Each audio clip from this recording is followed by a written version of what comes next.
Salut à tous et bienvenue dans cette nouvelle vidéo. Aujourd'hui, retour sur la première défaite du Paris Saint-Germain cette saison en Ligue 1. Défaite 3-1 à domicile face à l'OGC Nice.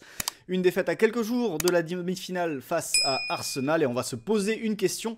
Faut-il s'inquiéter pour le Paris Saint-Germain avant d'affronter les Gunners du côté de l'Emirates Stadium? Du côté de Luis Enrique, on n'est pas inquiet. Et a raison, j'ai envie de dire, puisqu'il a dit après la rencontre, alors il ne s'agit pas d'une citation exacte, mais en gros, Luis Enrique disait, si tous les matchs, si mardi on a autant d'occasions et que on n'arrive pas à marquer, qu'on tombe sur un gardien, etc., bon bah c'est le football, tant pis, on l'accepte. Et c'est vrai que quand on prend les statistiques de ce match, on peut difficilement aller à l'encontre de l'analyse de Luis Enrique, puisque comme vous le voyez, 3,16 expected goals pour le Paris Saint-Germain à 0,96. Finalement, le score a été inversé en faveur des Niçois. 9 grosses occasions contre 4 grosses occasions pour Nice. C'est quand même beaucoup pour Nice.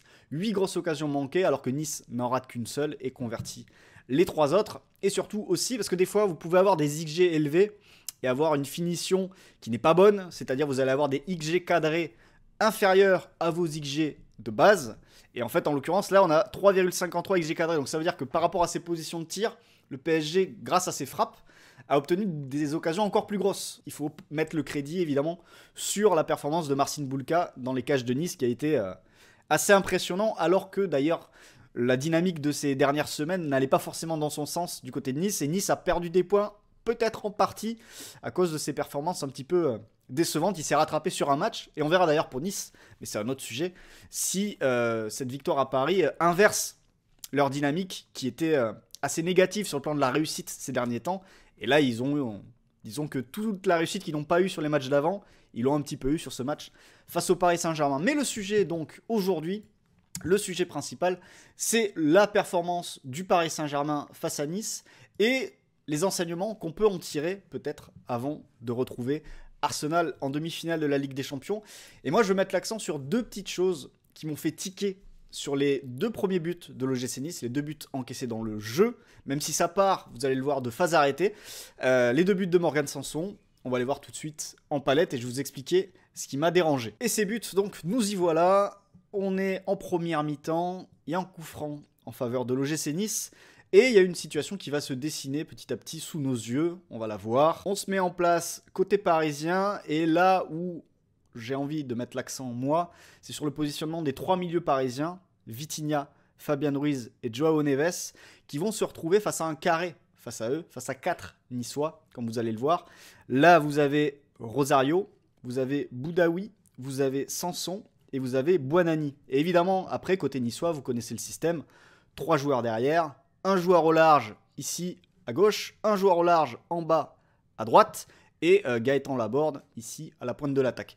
Donc ça, c'est la situation de base et vous allez le voir, le carré niçois face au triangle parisien au milieu de terrain. Et là, vous venez de voir ici Marquinhos qui fait signe à Joao Neves de s'occuper de Morgan Sanson. Ici, Morgan Sanson qui va monter. Vous voyez, Joao Neves s'éloigne de ses milieux.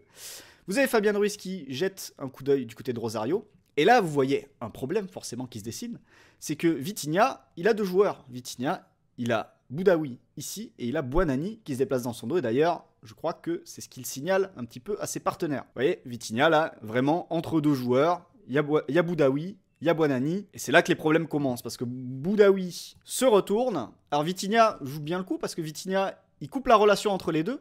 Donc ça, c'est pas trop mal joué de sa part. Il coupe la relation entre les deux.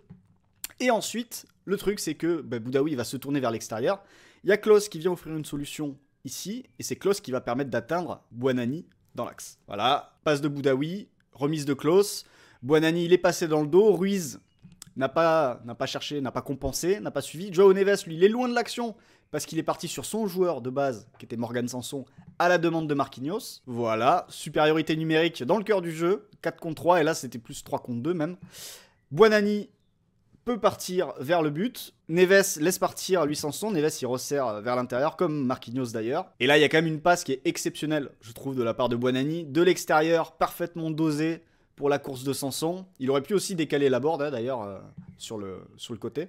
Et en effet Marquinhos se fait bien aspirer. Là la passe est parfaitement dosée. Franchement impressionnante là-dessus. Et Sanson, vous voyez, malgré le retour de Hakimi, on a Morgan Sanson qui termine et qui donne à ce moment-là l'avantage à l'OGC Nice. Donc ça fait 1-0 pour Nice. Et vous voyez déjà le 4 contre 3 qui tourne à l'avantage des Niçois, le carré face au triangle parisien qui pose des problèmes. Est-ce qu'au départ c'est à Guevara de couper la passe ou Mendes qui est en retard? Le truc c'est que Guevara, dans cette situation, il coupe la passe au large, pour répondre à ta question.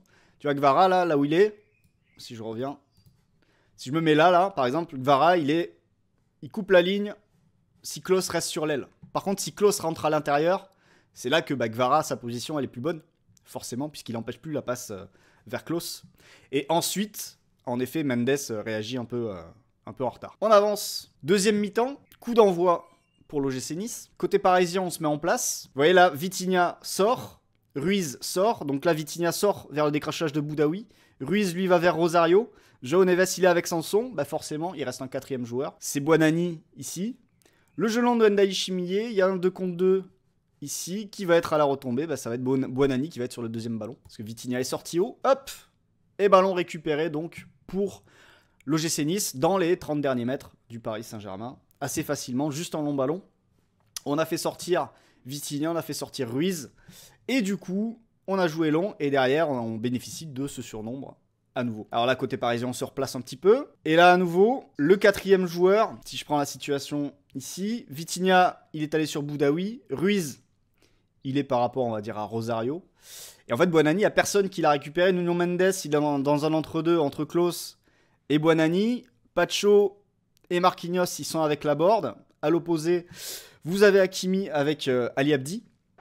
Et là, en fait, Buonanni, il va pouvoir faire son appel. Voilà, dans le dos. C'est cet appel qui fait sortir Pacho. Alors, vous avez João Neves qui revient quand même. Là, ici, vous avez Sanson qui arrive en deuxième rideau. Que Désiré Doué va lâcher. Parce que Désiré Doué va arrêter son effort à l'entrée de la surface. Vous voyez, la Doué a arrêté son effort à l'entrée de la surface. Sanson arrive lancé dans la surface. Marquinhos, Hakimi, Laborde, Abdi. Vous avez Sanson qui arrive au milieu. Laborde est un peu court, mais lui, il l'est pas. Et ça fait 2-0 pour Nice. Et au-delà de ces deux buts, quand on prend les dernières sorties du Paris Saint-Germain, on voit que l'orientation très individuelle des milieux de terrain parisiens, Ruiz, Vitinha, João Neves, et les autres milieux de terrain aussi quand ils rentrent, ils ont vraiment un travail, c'est notamment pour aller presser, pouvoir sortir, un travail très orienté sur des adversaires directs à suivre. Alors parfois les adversaires directs peuvent changer, mais voilà, on a 3 joueurs qui vont être sur du marquage assez strict, et du coup, quand il y a un quatrième adversaire qui rentre dans cette zone-là, il faut forcément essayer de compenser d'une manière ou d'une autre, et c'est là que les difficultés commencent, et on va voir dans d'autres situations, lors du match face à Nice d'abord, où ça commence par un jeu long, des Niçois qui dégagent depuis leur moitié de terrain, avec Laborde qui passe devant Marquinhos, qui récupère la balle. Et là, c'est juste une séquence pour vous montrer ce 4 contre 3 qui se dessine de façon très naturelle côté niçois, alors que le PSG se replie. Voilà la situation où vous avez João Neves, vous avez Fabian Ruiz, vous avez Rosario, Boudaoui, Sanson et Buonanni. Et là, vous avez forcément cette passe-là qui est facile là, pour Rosario. Et donc ce 4 contre 3 ici, le carré contre 3, malgré le retour de Désiré Doué ici. Là, côté niçois, on va pouvoir enchaîner. Voilà, on trouve Buonanni. Et là, vous allez avoir la projection de Boudaoui qui va attaquer cet intervalle ici. Alors que Vitinha, vous voyez, il a été attiré par Buonanni un peu en dehors du bloc. Il a quitté l'axe. Là, vous avez João Neves qui accompagne Morgan Sanson. Et là, vous avez donc l'appel de Buonanni entre les milieux parisiens, qui va être accompagné quand même par Fabian Ruiz, mais qui va réussir à centrer, et nouvelle opportunité malgré tout. Vous voyez que là, Laborde tente, alors que derrière lui, il y avait Rosario qui arrivait aussi en deuxième rideau. On avance, on revient un petit peu en arrière, même le match en retard face au FC Nantes, où là, vous allez à nouveau voir les marquages stricts des milieux de terrain parisiens. Là, vous voyez, vous avez un milieu nantais, un parisien, un milieu nantais, un parisien, un milieu nantais, un parisien, le 3 contre 3, il est là. Et là, le joueur qui va venir casser tout ça, ça va être une projection d'un joueur de l'arrière, ici en l'occurrence Castelletto. Vous voyez, on a vraiment ces marquages stricts. Côté ballon, un peu plus lâche ici du côté de Neves, parce qu'on est un peu plus éloigné du ballon, donc on va pas non plus coller le joueur, on va surveiller un petit peu ce qui se passe. Mais on est quand même assez loin des deux partenaires du milieu de terrain. Et là, malheureusement, on va y avoir un plan serré qui sert pas à grand chose, mais on va quand même voir, vous voyez le démarrage de Castelletto ici, là, le démarrage, alors que vous avez les milieux parisiens qui sont à la base sur les vis-à-vis, sauf que Castelletto, il va se projeter. Vous voyez, il passe devant, je crois que c'est Zahir Emery, là, qui est flou, qui un petit peu le laisse partir. Et là, c'est appui remise, profondeur, et Castelletto s'échappe. Et là, Marquinhos, il veut pas y aller, justement, il se fait moins aspirer. Je sais plus qui parlait de Marquinhos qui se faisait aspirer un peu plus tôt là, dans le chat. Bah là, il se fait pas aspirer parce qu'il a peur évidemment de la passe en retrait. Bah du coup, Castelletto, il va aller jusqu'au bout. Et il va finir par tenter sa chance. Et c'est sorti de justesse par le gardien parisien. Nouvelle séquence, on arrive sur un match face à Aston Villa, le fameux. Et on va à nouveau voir ce 4 contre 3. Qui va mettre en difficulté les milieux de terrain parisiens avec ce carré dans l'entrejeu de la part de l'adversaire. Vous voyez, là, côté parisien, on fait reculer et du coup, les premiers à avancer, vous avez Dembélé qui fait le travail au niveau de la première ligne, mais derrière, vous voyez, là, vous avez les milieux parisiens, vous avez Ruiz qui est sur un vis-à-vis, et là, vous avez les deux autres milieux parisiens qui sortent sur leurs adversaires directs, en l'occurrence les milieux d'Aston Villa. J'ai plus les noms en tête des milieux d'Aston Villa, mais là, vous avez un 3 contre 3 qui se dessine au milieu de terrain. On avance. Là, vous les voyez très bien là. Vous voyez bien le 3 contre 3. Vous avez la ligne de 4 derrière du Paris Saint-Germain. Et vous avez les 3 attaquants. Dembélé ici, qui fait le travail au niveau de la première ligne pour enfermer d'un côté du terrain. Et là, vous avez Barcola et vous avez Kvara des deux côtés. Bref, mais là, on voit très bien le 3 contre 3 à l'intérieur. Du côté de Villa, on conserve. Et là, regardez Vitinha, qui va suivre, il me semble, là, du coup, c'est Tielemans, celui qui le suit. Et forcément, bah, ça va libérer. Vous voyez, Vitinha se fait aspirer par le déplacement de Tielemans. Lui pourrait aussi jouer sur McGinn dans ce demi-espace-là. Finalement, il va croiser. C'est peut-être Rodgers à cet endroit-là. Bref, c'est pas intéressant. Mais toujours est-il que vous voyez la situation. Vous voyez les 3 milieux parisiens, sauf qu'il y a une 4e solution qui va se montrer là. Solution trouvée. Et là, ça ressemble un petit peu à ce que vous avez vu tout à l'heure avec la position de Buonanni et la tentative de passe. Et là, ça va être Hakimi qui revient de justesse. Et on a failli assister à la catastrophe, même si finalement, Aston Villa va revenir au score un petit peu après. On continue. Nouvelle situation qui ressemble un petit peu aussi au deuxième but de l'OGC Nice. Va y avoir le long ballon. Vous voyez, tout à l'heure, c'était le long ballon d'Endaï Chimier. Là, c'est le long ballon du gardien de but. Et là, vous voyez le 3 contre 4. Si on prend la première ligne parisienne, donc là, vous avez l'ailier gauche, vous avez l'ailier droit, vous avez Dembélé. Vous avez vos 3 milieux de terrain. Ici, Vitinha. Ici, le deuxième, Neves, du coup. Et ici, Fabian Ruiz. Les 3 milieux d'Aston Villa. Et le 4e, Nvetsuo, qui en l'occurrence, là, c'est bien McGinn qui est ici et qui fait le 4e homme du côté de Villa à l'intérieur. C'est parti pour le dégagement. Deuxième ballon gagné. Et là-dessus, il y a quand même quelque chose... Enfin, je parlerai d'Arsenal après, mais les gelons de deuxième ballon d'Arsenal, va falloir les surveiller parce que Arsenal a quand même des joueurs qui sont armés pour aller à la gratte sur les deuxièmes ballons. Je prends le cas, par exemple, de Declan Rice, qui peut être une cible pour aller rapidement dans le camp adverse. On y reviendra tout à l'heure. Donc là, gelon deuxième ballon. Et là, on a une situation dangereuse parce que là, du côté d'Arsenal, ça continue. Et là, vous avez surtout un joueur qui est complètement seul parce que Vitinha, il a été envoyé à nouveau de ce côté-là. Les deux autres milieux parisiens, ils étaient très hauts. Du coup, le 4e homme de Villa, du carré, il est complètement seul. Ici, c'est McGinn. Et là, McGinn, il y va. Et qu'est-ce qui empêche McGinn, sur cette situation-là, d'être complètement seul? C'est Hakimi qui rentre à l'intérieur pour reprendre le marquage. Et ça, c'est très important. Parce que ça veut dire quoi? Ça veut dire que quand on est le PSG, on a une équipe on a un 3 contre 3 dans le cœur du jeu. Parfois, on a une infériorité numérique. Et qui doit compenser l'infériorité numérique? C'est le latéral à l'opposé qui peut rentrer à l'intérieur ici. On va dire force un peu le joueur de Villa à y aller tout seul, à tenter sa chance. Ça va pas passer loin d'ailleurs. Mais du coup, Hakimi, voilà, en rentrant à l'intérieur, il empêche McGinn de devenir une solution. Le problème, c'est que ça, c'est possible si, au départ, l'ailier adverse, à l'opposé de l'action, il est bas, ici, Lucas Digne. À partir du moment où cet ailier-là, il est bas, Hakimi peut rentrer en surveillance à l'intérieur de ce qui se passe et il peut venir compenser le 4 contre 3, il peut venir créer un 4 contre 4 s'il n'a pas de menace à l'extérieur. Si Digne prend son couloir, là ça devient plus compliqué, là ça devient plus dangereux. Et ça il faut le garder en tête pour les vidéos suivantes que je vais vous montrer. Exemple ici, petit coup franc pour Aston Villa. Et là vous voyez bien Hakimi qui est rentré à l'intérieur ici pour prendre le joueur qui créer le surnombre par rapport aux 3 milieux parisiens. Vous voyez, Hakimi, il a fait le déplacement, il est rentré à l'intérieur. Mais ça devient dangereux quand Digne prend son couloir et fait un appel en profondeur. Là, Hakimi, il est sur son joueur. Là, Digne, il s'en va. Et là, heureusement pour le Paris Saint-Germain, l'ouverture, elle part vers l'avant. Sauf que, l'ouverture, finalement, ça va devenir une occasion de but. Je ne sais pas si vous vous rappelez de cette action. Mais Voilà, la défense qui se fait complètement traverser. Et là, c'était une grosse occasion qui aurait pu créer les envoyer en prolongation. Mais ce que je voulais que vous reteniez, c'est à partir du moment où vous avez un ailier, enfin en tout cas un joueur qui vient très au large, très très haut, forcément, ça complique les choses pour le Paris Saint-Germain parce que les compensations des latéraux qui viennent aider les 3 milieux de terrain à l'intérieur pour annuler un surnombre par exemple, ça se complique s'ils ont une menace au large et s'ils doivent rester à gérer ce qui se passe dans leur couloir. Donc à partir du moment où l'adversaire met 2 joueurs très haut dans les couloirs, et c'était le cas de l'OGC Nice si vous vous rappelez, puisqu'on avait le 3-4-3 niçois qu'on connaît bien avec Francaise, là ça devient compliqué à gérer pour les Parisiens. Et justement, nouvelle séquence. On démarre ici, il y a eu récupération d'Aston Villa sur cette séquence. Et là, vous voyez Hakimi qui est attiré à l'intérieur par le positionnement de McGinn parce que les milieux parisiens ont été aspirés côté ballon. Là, vous avez Ruiz, vous avez Neves et vous avez Vitinha. Et là, vous avez même, je crois que c'est Pacho là, qui sort sur le décrochage. Et là, regardez, ce qu'il faut regarder, c'est Lucas Digne à l'opposé. Puisque Hakimi, il est rentré à l'intérieur, forcément, il y a de l'espace dans le couloir. Et là, voilà, Tielemans s'est retourné. Et Lucas Digne s'en va, alors que Hakimi est à l'intérieur. Hop, c'est parti. Et forcément, vous avez Kvara qui fait l'effort, vous avez Hakimi qui s'en va. Mais du coup, Hakimi, en s'en allant, il libère qui? Il libère McGinn, ici.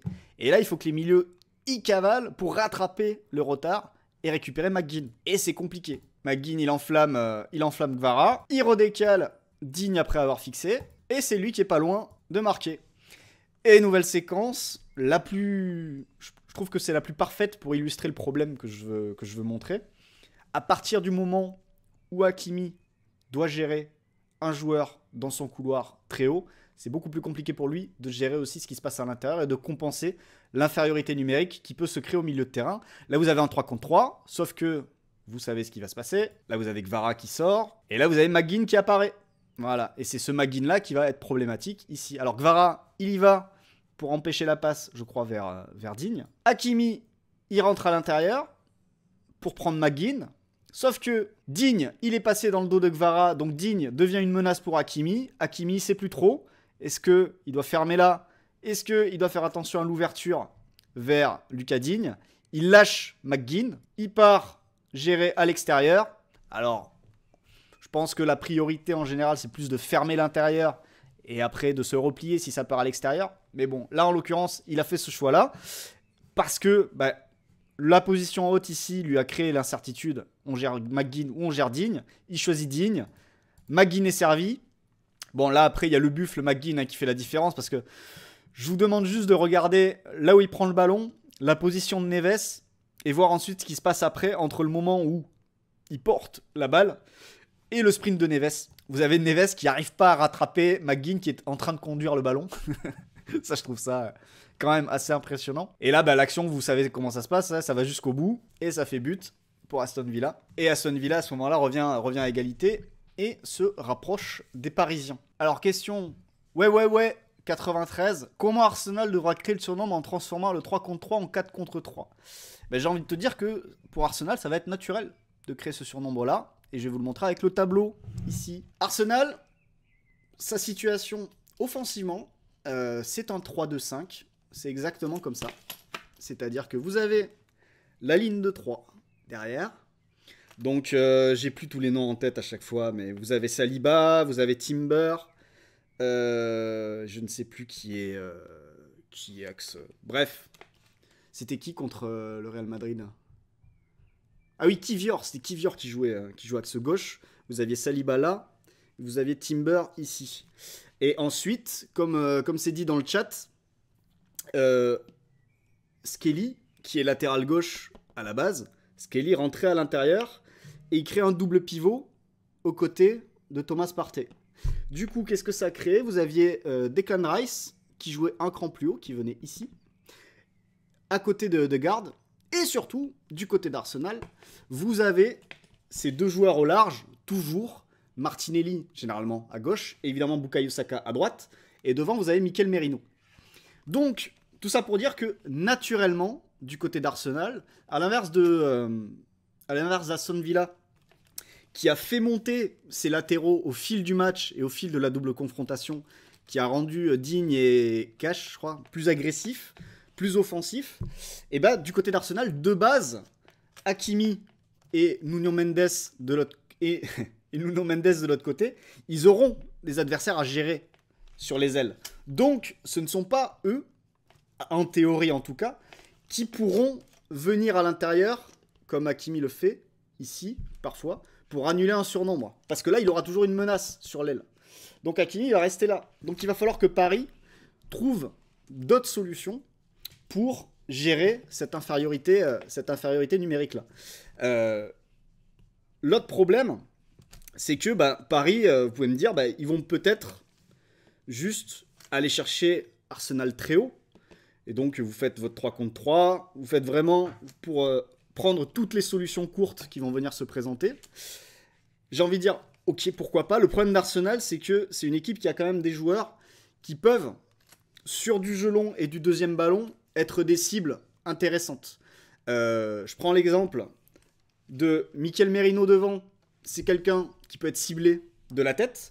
Declan Rice, un cran plus bas, c'est quelqu'un qui peut aller là.